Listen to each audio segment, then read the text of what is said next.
சாம்பார் சாதம் செய்யலாமா?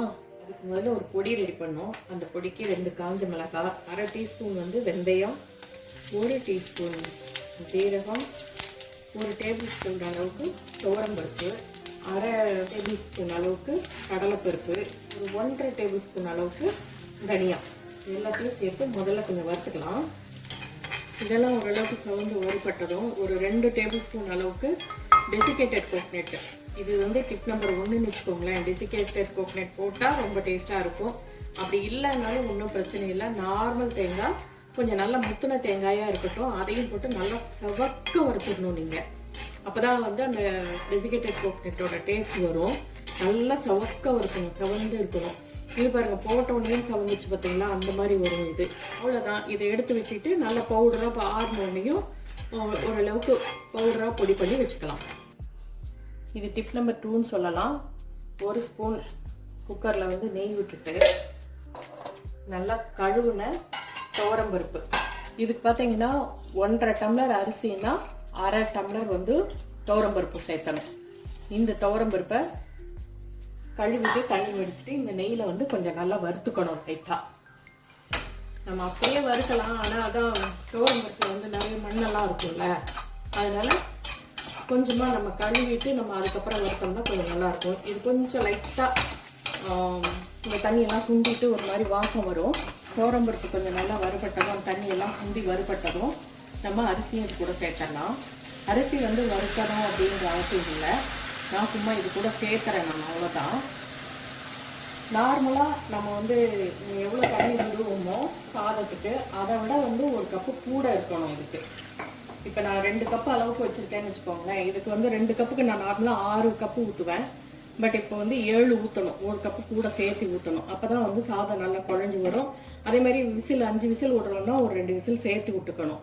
அவ்வளோதான். இது கூட கொஞ்சம் மஞ்சத்தூள் மட்டும் சேர்த்து தண்ணி ஊற்றி நம்ம மூடி விசில் விட்டு எடுத்துக்கலாம். டிப் நம்பர் 3, இது கூட இந்த அளவுக்கு பரங்கிக்காய், ஒரு கை அளவுக்கு பரங்கிக்காவை இந்த அரிசி கூடையே நம்ம போட்டுடணும்.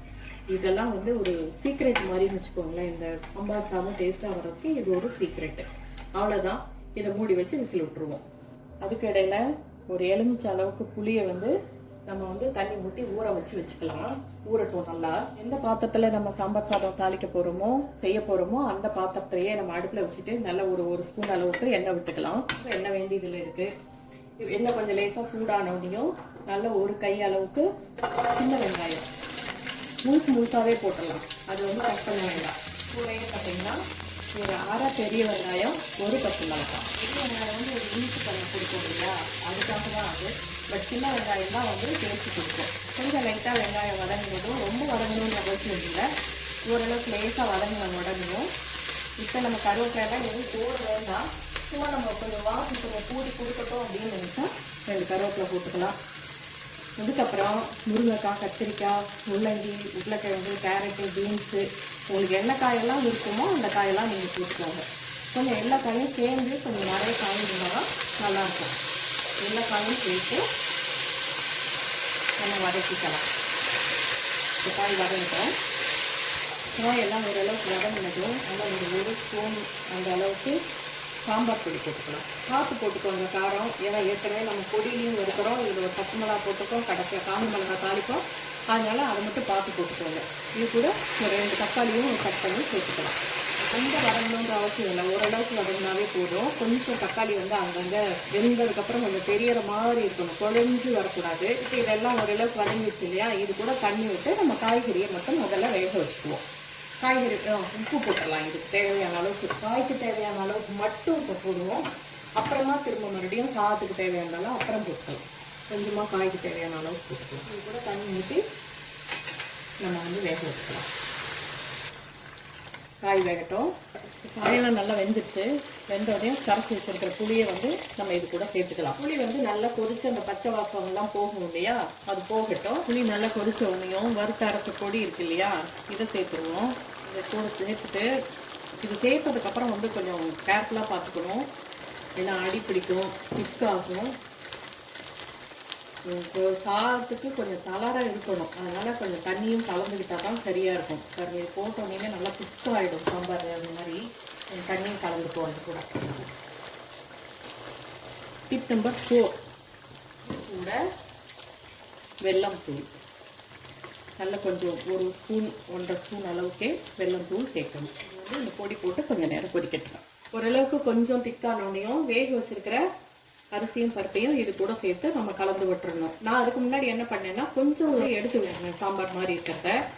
ஏன்னா அதுக்கப்புறம் கடைசியாக நம்ம அதை ஆட் பண்ணோம்னா கொஞ்சம் வந்து தளர இருக்கும், இல்லைன்னா திக்கான மாதிரி ஆகிடும். அதனால் அதை கொஞ்சம் எடுத்து வச்சுருக்கேன் கடைசியாக மேலே விடுறதுக்கு. சொல்ல மறந்துட்டேன், நான் வீடியோ எடுக்க மறந்துட்டேன். நான் வெல்லம் தூள் போட்டோன்னையும் இந்த சாதத்துக்கு தேவையான அளவுக்கு நான் உப்பையும் இது கூட சேர்த்துட்டேன். அவ்வளோதான். இதை சேர்த்து நல்லா கலந்து விடுவோம். சாதம் பாருங்க நல்லா கலந்துட்டு அப்படி எப்படி புழுங்குது இல்லையா, இந்த டைம் வந்து நம்ம இறக்கிடணும். இப்போ கடைசியா ஃபைனல் டிப்ஸ் என்னன்னா, நல்லா ஒரு கரண்டியில தாராளமா நெய் விட்டுக்கணும். கொஞ்சம் நஞ்சம் கஞ்சத்தனமெல்லாம் பார்க்கக்கூடாது, கொஞ்சம் நல்லா தாராளமா நெய் விட்டுக்கணும். இது நெய் லேசா சூடானோன்னையும் அடுத்து காஞ்ச மிளகாய், குண்டு மிளகாய், வெங்காயம் கொஞ்சம் தாராளமாகவே போட்டுக்கலாம். அதுக்கப்புறம் கருவேப்பிலை எல்லாத்தையும் போட்டுட்டு தாளித்து அதில் சேர்த்துற வேண்டியது தான். அதுக்கப்புறம் தாளித்து சேர்த்தவனையும் ஒரு கை நிறைய கொத்தமல்லி தழை சேர்த்து நல்லா கலந்து விட்டு மூடி வச்சிடணும். கொஞ்சம் நேரம் கழித்து, இல்லைன்னா இப்போவே நம்ம டைட்டாக தெரிஞ்சதுன்னா அந்த நம்ம எடுத்து வச்சுருக்கோம்ல இல்லையா சாம்பார் மாதிரி, இதை சேர்த்துக்கலாம். இப்போ வந்து இது சரியாக இருக்கிற மாதிரி இருக்குது. அதனால் இன்னும் கொஞ்சம் நேரம் கழித்து நான் இதை சேர்த்துக்க போகிறேன் நான். ஏன்னா இப்படியே இருந்தாலும் சாப்பிடக்குள்ளே நான் பரிமாறும்போது பார்த்தீங்கன்னா டைட் ஆயிரும். இன்னும் கொஞ்சம் தளர இருந்தால் தான் நல்லாயிருக்கும். அவ்வளோதான். இதை இப்படியே மூடி வச்சிடலாம். இவ்வளோதாங்க. அந்த மீதி இருந்த எடுத்து வச்ச கிரேவியும் கலந்துட்டேன் நான். சூப்பர் டேஸ்டியான இனிப்பு, புளிப்பு, காரம், உப்பு, நம்ம சேர்த்துற காயில் இருக்கிற துவப்பு எல்லாம் சேர்ந்து அறுசுவையான சூப்பர் டேஸ்டியான சாம்பார் ரெடி. இதுக்கு தொட்டுக்கிறதுக்கெல்லாம் பெருசாக நம்ம எந்த இதுவும் வேணாம். வெறுமனே அப்பளம் இல்லைன்னா சிப்ஸு, இது மட்டும் இருந்தால் போதும். மீதியெல்லாம் வச்சு அந்த சாம்பார் சாதத்தை இன்ஸ்டால் பண்ணுற மாதிரி ஆகிடும். இந்த வீடியோ உங்களுக்கு பிடிச்சிருந்துச்சுன்னா லைக் பண்ணுங்கள், ஷேர் பண்ணுங்கள், கமெண்ட் பண்ணுங்கள். புதுசாக பார்க்குறீங்கன்னா சப்ஸ்கிரைப் பண்ணிக்கோங்க. இது வந்து கோயம்புத்தூர் அன்னபூர்ணா ஹோட்டல் ஸ்டைல் சாம்பார் சாதம். ஒரு தரம் செஞ்சு சாப்பிட்டு பாருங்கள். தேங்க்யூ.